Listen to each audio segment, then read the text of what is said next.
a todos, muy bienvenidos a esta nueva entrevista en conmemoración dentro del mes de la mujer, desde el IDEA País que estamos celebrando. Mi nombre es Magdalena Ortega, soy directora del área constitucional y hoy día estamos junto a una gran invitada para cerrar ya nuestro ciclo de entrevistas del mes de la mujer. Estamos junto a Magdalena Vergara. Muy bienvenida. Hola, Mani, muchas gracias por la invitación. Un gran tema para conversar estos días. Absolutamente. Entonces, para partir, una pequeña biografía para que todos sepan con quién hoy día estamos conversando. Magdalena, mi tocaya, es directora ejecutiva de Acción Educar. Ella también es abogada de la Universidad de los Andes, máster en Derecho y actualmente es integrante del Consejo Asesor del Ministerio de Educación, Abramos las Escuelas, ¿no es cierto?, que ha sido un gran temazo, sobre todo hoy día en pandemia, y también participó en la mesa técnica de la prevención de la deserción escolar y otras mesas para las carreras de pedagogía también. Es decir, Magdalena, su área de expertise es el tema de la educación, y es desde esa perspectiva quizás en la que hoy día queremos hablar del tema mujer. A grandes rasgos, y quizás para partir, ¿no es cierto?, conversando, sabemos bien, bueno, en este mes de la mujer mucho se ha conversado tanto de la realidad de la mujer hoy día en Chile, de la realidad en sus distintas aristas, laboral, educacional, la capacidad de participar en política, en la academia, etcétera, pero sabemos también que todas esas brechas quizás culturales que vemos en la sociedad parten desde muy chicas, son culturales, parten desde incluso quizás la educación. Entonces, ¿qué opinas tú de eso? Quizás en nuestra misma área educacional, ¿cómo hemos ido avanzando? ¿Cómo hemos ido mejorando? Se hablaba hace un tiempo atrás cómo la PSU tenía incluso brechas de género o cómo se producían resultados diferentes, ¿no es cierto? Seguimos en el mismo lugar, hemos avanzado y partamos por ahí. Sí, mira, o sea, creo que el tema de brechas de género o la mujer en sí misma dentro de todo lo que es educación, yo creo que es un tema clave y si bien quedan muchos desafíos pendientes, ha habido un gran avance que se puede ver como desde distintos ámbitos. Lo primero, creo que es relevante destacar que el acceso a la educación en todos sus niveles, desde parvularia, escolar, incluso a nivel superior, es bastante parejo entre hombre y mujer. O sea, la matrícula en todo esto es bastante pareja. De hecho, incluso en algunos niveles es mayor en caso de las mujeres que de los hombres. Y yo creo que es especialmente como destacable el hecho de que en educación superior se haya ido aumentando de manera significativa la participación de las mujeres dentro de la educación superior. Tanto en pregrado como en posgrado. O sea, yo creo que efectivamente hemos ido avanzando, pero obviamente van quedando algunos desafíos desde el punto de vista de las áreas a las que acceden y luego cuáles son también las oportunidades laborales de las mujeres que ingresan también a la educación. Y por otro lado, creo que también se ha ido generando una conciencia importante respecto de cómo se va fortaleciendo ese rol de la mujer dentro de lo que es la educación desde los distintos ámbitos, también desde la propia sala de clase, desde también el rol académico que cumplen dentro de las instituciones de educación superior, el cómo se van desarrollando distintos mecanismos también para efectivamente mantener esa igualdad de género. De hecho, tú comentabas el caso de la PSU, que efectivamente distintos informes que aparecieron, en su minuto fue el informe Pearson, mostraba que habían, la PSU provocaba brechas de género. Y esos aspectos se han ido mejorando y de hecho se corrigieron durante la PSU y de hecho hoy día ya también se está pensando en una prueba que pueda medir también habilidades diversas. En el fondo estamos en un proceso de transición de ir introduciendo una serie de mejoras, más allá de las brechas de género, pero que obviamente también son relevantes en esta área. Claro, o sea, sabemos que se ha avanzado, por supuesto quedan cosas pendientes. Y en ese sentido, uno de los grandes temas que también ha salido en otras entrevistas, cuando conversábamos con Mariana Canales o con Tania Córdoba, era este gran eje que deberían, a su juicio, y qué opinas tú, ¿no es cierto?, de ponerlo en la discusión central, es el tema de la corresponsabilidad, en el fondo, de volver a poner a la familia en el centro, la corresponsabilidad como valor de la sociedad, porque vemos mucho, ¿no es cierto?, y han salido cifras al respecto, sobre todo ahora en pandemia, de cómo las labores de cuidado, ¿no es cierto?, son bien diferentes, las cargas son bien diferentes entre hombres y mujeres. Por supuesto, se les carga más la mano a mujeres y eso en algunos casos puede, por ejemplo, según datos de la UNICEF, ¿no es cierto?, generar ya problemas en tanto se pone a las niñas y posteriormente a las adolescentes, ¿no es cierto?, en riesgo de deserción escolar. Entonces, ¿Cómo han visto ustedes desde el tema de la deserción, de la participación también? Al final del día eso sabemos que es una brecha que se puede terminar desarrollando a una brecha en el mundo laboral cuando ya son mujeres adultas, ¿no es cierto?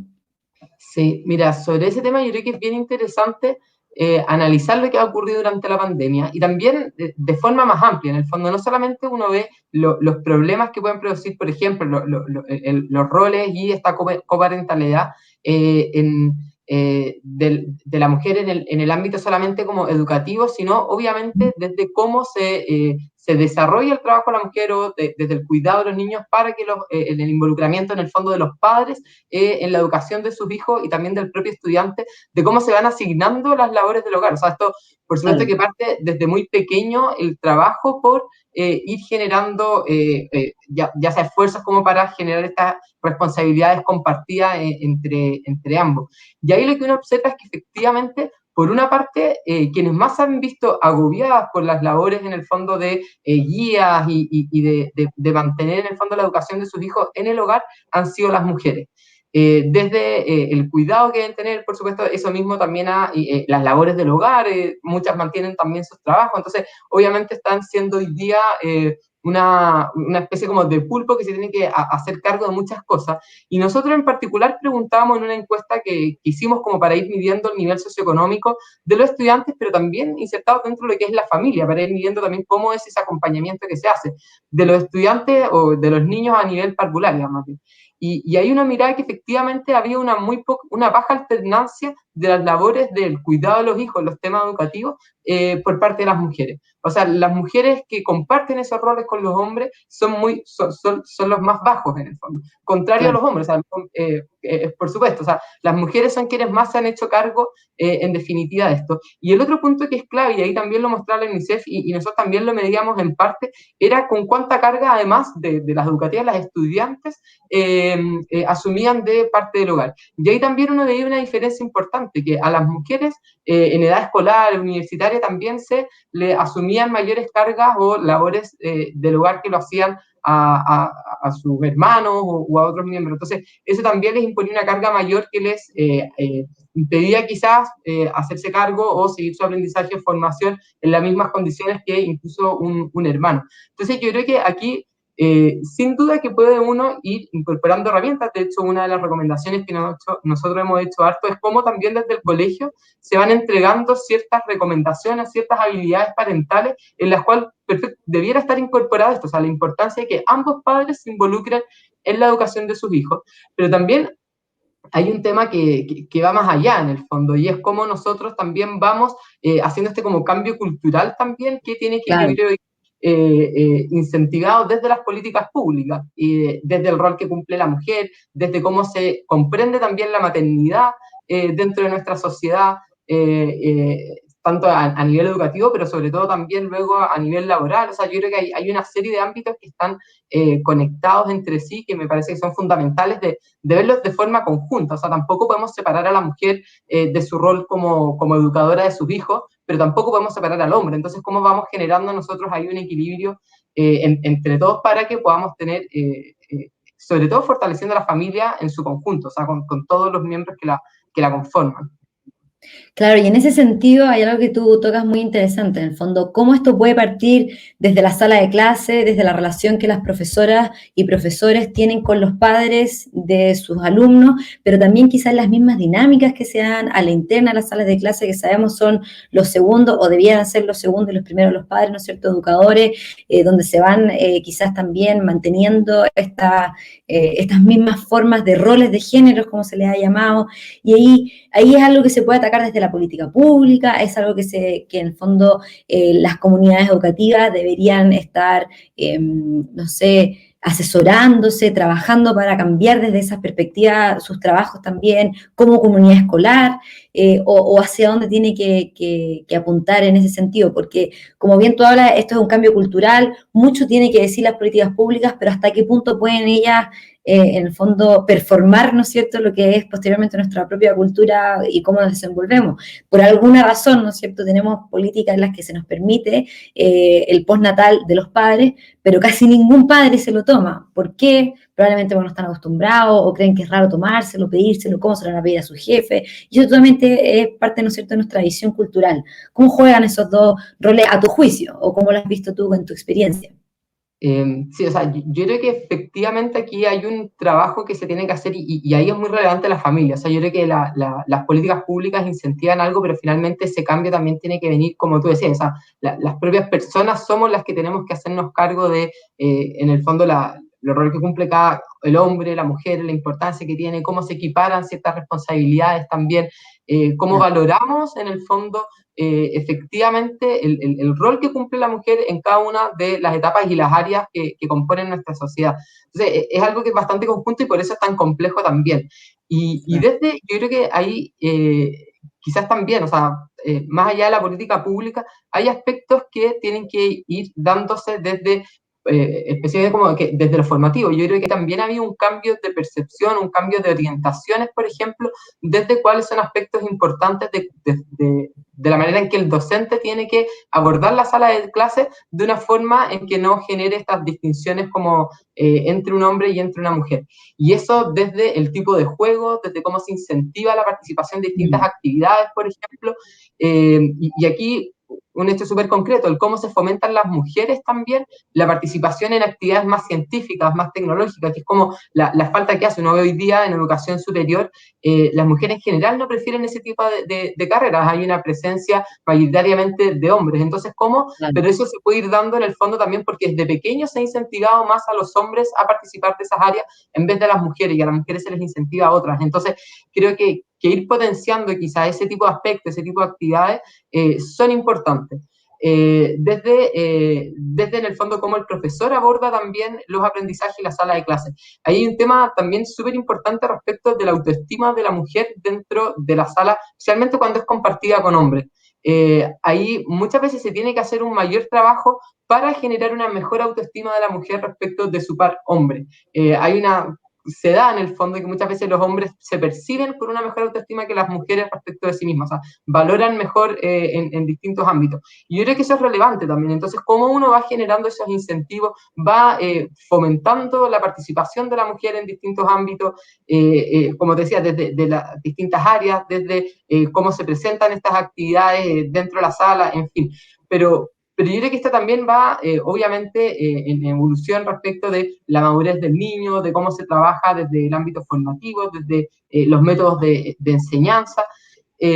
Uno ve, sin embargo, también al mismo tiempo, y esto yo lo conversaba con una directora de colegio el otro día, cómo, por ejemplo, los centros de alumnos o organizaciones participativas dentro de los colegios, mayoritariamente la componen muchas veces mujeres. O sea, las mujeres son las que más quieren participar, tienen como esta desarrollo como más de organización de ciertas actividades. Entonces, uno ve que también hay una alternancia de ciertos roles, ciertas cosas que yo creo que también son importantes identificar. ¿Por qué se produce eso? ¿Cómo podemos fomentar esa misma capacidad, por ejemplo, de organizativa o ganas de participar en otros ámbitos también? Entonces creo que en esos ámbitos ahí nos falta bastante como por seguir desarrollando, pero también creo que han habido avances importantes y eso se tienen creo yo que se tiene que reconocer y sobre ese piso, por supuesto, seguir avanzando. Claro, y entender que estos también son aspectos de largo plazo, o sea, no podemos pretender que todo este trabajo que nosotros estamos haciendo hoy día veamos los resultados el día de mañana, sino que uno ve que vamos quizá en una buena línea por precisamente los resultados que vamos viendo, al menos en educación, desde el punto de vista de la participación de la mujer, desde cómo se componen, por ejemplo, las directivas o participación de los académicos dentro de las instituciones, lo mismo en los colegios. Entonces creo que esos son como indicadores relevantes que nos van mostrando también los avances que hemos tenido. Absolutamente. Bueno, todo eso que has dicho yo creo que es muy importante y sobre todo, quizás para agregar algo, es también tener estas conversaciones. Para eso estamos haciendo estas entrevistas en el fondo, porque yo creo que hay muchas personas que o también personas que, por ejemplo, hombres o mujeres que porque no lo viven o quizás sienten que no han tenido la misma experiencia, que alguien les diga que es importante promover la autoestima, por ejemplo, de participación en clases, que quizás eso puede ser un ejemplo, quizás las mujeres participan menos en clases, levantan menos la mano, levantan menos la voz que sus compañeros hombres. Si alguien, en el fondo, si ponemos estas discusiones sobre la mesa, vamos aumentando los espacios para que también se den estas reflexiones que son tan importantes para llegar al cambio cultural que lo hacemos todos, ¿no es cierto? No solamente de la política pública, sino, como bien decías tú, también partiendo por nosotros mismos.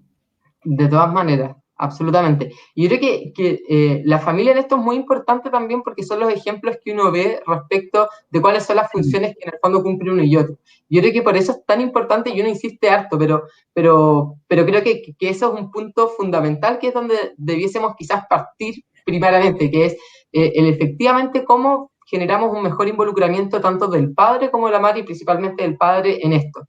En lo que es la formación de sus hijos, en cómo también él se va alternando en el fondo, en el cuidado, en las labores del hogar. O sea, creo que ese es como un ejemplo que nosotros debiéramos buscar cómo lo logramos, en el fondo, desde que la familia sea ese ejemplo que ven los niños. De todas maneras, bueno, esa es una de las banderas que también nosotros compartimos en Idea País. Te agradezco mucho, Magdalena, se nos fue corriendo el tiempo, nos alargamos un poco más porque estaba muy interesante la conversación, pero con esto cerramos nuestro ciclo de entrevistas. La idea era conversar con distintas mujeres que de distintos aspectos pudiéramos hablar de lo que es la situación de la mujer en Chile, de cuáles son los desafíos pendientes, de cuáles son también las conversaciones que hay que dar, y con mujeres como Magdalena, directora de un centro de estudios que también da el ejemplo de las cosas a las que pueden aspirar, ¿no es cierto?, las mujeres para seguir terminando y cerrando estas brechas que hasta el día de hoy siguen, que hemos avanzado, y eso es importante decirlo, pero para seguir avanzando en esos temas. Así que muchas gracias, Magdalena, por haber estado hoy día con nosotros. Muchas gracias a ti, que estés muy bien. Nos vemos. Chao.